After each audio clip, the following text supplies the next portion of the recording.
सभी को जय मसीह की। हम एक बार फिर परमेश्वर के चरणों में आते हैं, परमेश्वर का धन्यवाद करें। इस शाम के समय में परमेश्वर ने ये मौका दिया कि हम परमेश्वर का धन्यवाद करके परमेश्वर के वचन से कुछ सीख सकें, परमेश्वर की महिमा कर सकें, क्योंकि महिमा के योग्य वो सच्चा परमेश्वर है जिसको हम देख नहीं सकते लेकिन उसको महसूस कर सकते हैं। परमेश्वर ही की दया है कि हम जीवित हैं, हमारा परिवार जीवित है, हमारे आस पड़ोसी जीवित हैं, और जितने लोग भी जीवित हैं, जो लोग भी जीवित हैं, वो परमेश्वर का धन्यवाद करें, उसकी महिमा करें, उससे प्रार्थना करें। इस वक्त थोड़ा सा वचन से हम सीखने की कोशिश करेंगे, उसके ऊपर मनन करेंगे। लूका की किताब उसका 10 अध्याय और उसकी 27 आयत, एक आयत।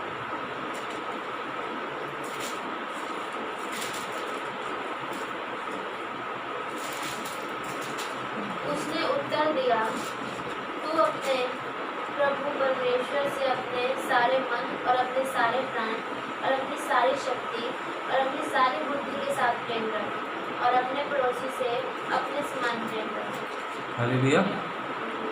धन्यवाद हो, धन्यवाद हो, धन्यवाद हो, धन्यवाद हो, धन्यवाद हो, धन्यवाद हो, धन्यवाद हो, धन्यवाद हो, धन्यवाद हो। सर्वशक्तिमान दयालु पिता परमेश्वर, हम एक बार फिर तेरे चरणों में आते हैं, तेरा धन्यवाद करते हैं पिता परमेश्वर ने ये मौका दिया कि हम तेरे वचनों से कुछ सीख सकें, कुछ मनन कर सकें पिता परमेश्वर, और तुझ में पिता स्थिर रह सकें, मजबूत रह सकें, क्योंकि इस वक्त पिता परमेश्वर इस देश में नहीं पूरे संसार में नकारात्मक स्थिति बनी हुई है पिता परमेश्वर। कुछ लोग डर के भय में हैं, भय में हैं, कुछ लोग पिता बीमारियों में हैं, कुछ लोग पिता बेघर हैं, कुछ लोग पिता अलग अलग जगहों में फंसे हुए पिता परमेश्वर। लेकिन पिता परमेश्वर तो सभी का परमेश्वर, हम सभी के लिए तुझसे विनती करते हैं और प्रार्थना करते हैं पिता परमेश्वर कि हम सभी एकजुट होकर उन लोगों के लिए प्रार्थना कर सकें, और पिता परमेश्वर तेरे डर और भय में रहकर जो भी लोग जीवित हैं हम अपने जीवन को व्यतीत कर सकें। इस वक्त पिता परमेश्वर जो भी वचन से हम बातचीत करते हैं, मुझे इतनी अक्ल और बुद्धि समझ देता कि तेरे वचन के मुताबिक ही मेरी जुबान से निकले, क्योंकि पिता परमेश्वर तेरा वचन ही कहता है बोलने वाले तुम नहीं, बोलने वाला मैं।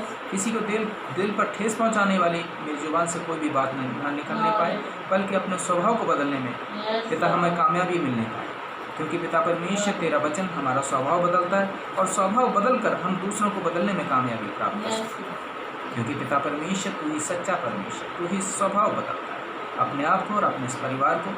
जो भी लोग पिता परमेश्वर मुझे देखते हैं सभी को तेरे हाथों में से मांगते यीशु के नाम से, हालेलुया। इसमें 27 आयत में लिखा है, लूका की किताब उसका 10 अध्याय उसकी 27 आयत। उसने उत्तर दिया, तू प्रभु अपने परमेश्वर से अपने सारे मन और सारे प्राण और अपनी सारी शक्ति और अपनी सारी बुद्धि के साथ प्रेम रख, और अपने पड़ोसी से अपने समान प्रेम रख। हालेलुया।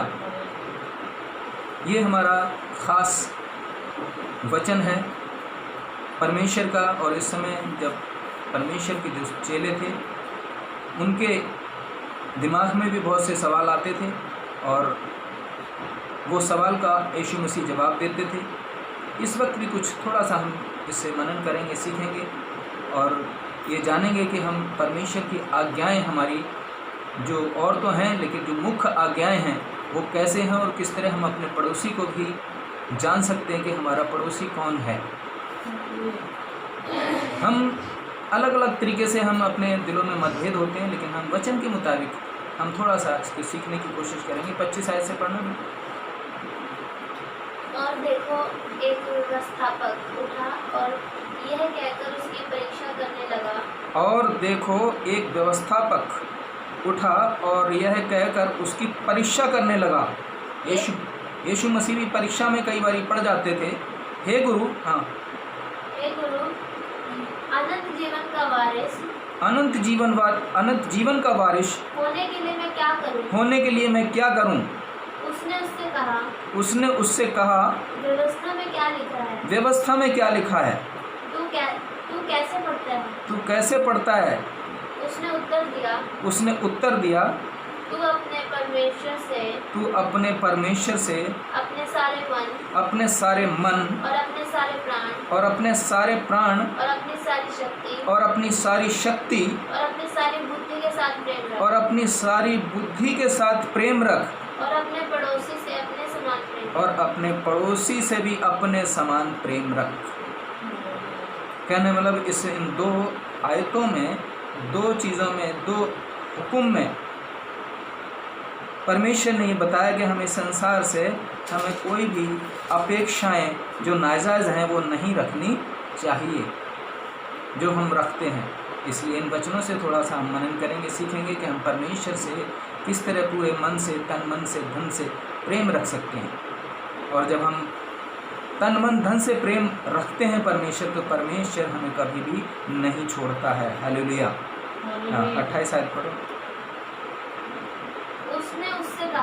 उसने उससे कहा तूने ठीक उत्तर दिया, तूने ठीक उत्तर दिया, यही कर तो तू जीवित रहेगा। तो तू जीवित रहेगा। हालेलुया। यही कर तो तू जीवित रहेगा। आगे पढ़ो। परंतु उसने अपने आप को धर्मी ठहराने की इच्छा से यीशु से पूछा तो मेरा पड़ोसी कौन है? यीशु ने उत्तर दिया एक मनुष्य यरूशलेम से यरीहो को जा रहा था। दृष्टांत में यीशु मसीह बात करा करते थे समझाने के लिए। हाँ, कि डाकुओं ने घेर कर उसके कपड़े उतार लिए और मार पीट कर उसे अधमरा छोड़कर चले गए। कितनी ऐसी बात है कि वहाँ पर उस इंसान को अधमरा पड़ा छोड़ के वहाँ पर वो डाकू चले गए और उसका जो भी था लूट लिया। आगे। और ऐसा हुआ कि उसी मार्ग से एक याजक जा रहा था, जो कि आज के समय में पास्टर बोल लो, पादरी बोल लो, या जो धर्म गुरु बोल लो, कोई भी वो जा रहा था। परंतु उसे देखकर कतरा कर चले गया। आज भी ऐसे बहुत से लोग हैं जो कि कहीं ऐसे दुख की घड़ी होती है, कहीं ऐसी परेशानी की घड़ी होती है, तो वो कतरा के चले जाते हैं। कहीं ऐसा ना हो कि हमारा नाम आ जाए, कहीं हम फंस जाएं, हम ना फंस जाएं, ऐसा ना हो। उस दूसरे इंसान को बचाने की बजाय, दूसरे इंसानों के ऊपर दया करने की जगह हम खुद अपने आप को कतरा कर चले जाते हैं। ऐसा अधिकतर होता है। और इसमें क्या लिखा है आगे? इसी तरह से एक लेवी उस जगह पर आया। वह भी उसे देख के कतरा कर चलेगा। दो बंदे यानी कतरा कर उसको चले गए। वो अधमरा पड़ा हुआ, उसकी कोई मदद करने वाला नहीं है। हालेलुया।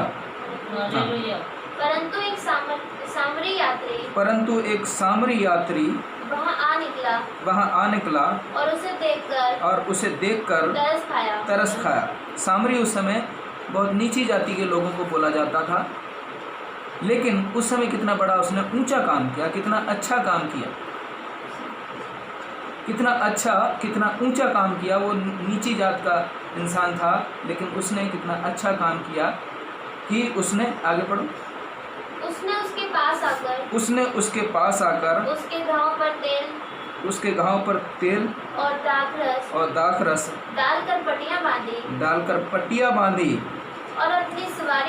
और अपनी सवारी पर जो भी घोड़ा वगैरह, जो ऊँट वगैरह जो भी होगा उसके ऊपर चढ़ा के सराय में ले गया और उसकी सेवा टहल की। रास्ते में पड़ा था वो, उसको कोई जानता नहीं था, कोई उससे ताल्लुक़ नहीं था, कोई रिश्तेदार नहीं था, कुछ भी नहीं था, और ना उसको किसी ने देखा था, लेकिन उसको अपनी सराय में ले गया और उसकी मदद करी, उसकी पट्टी बांधी, उसकी देख रेख की।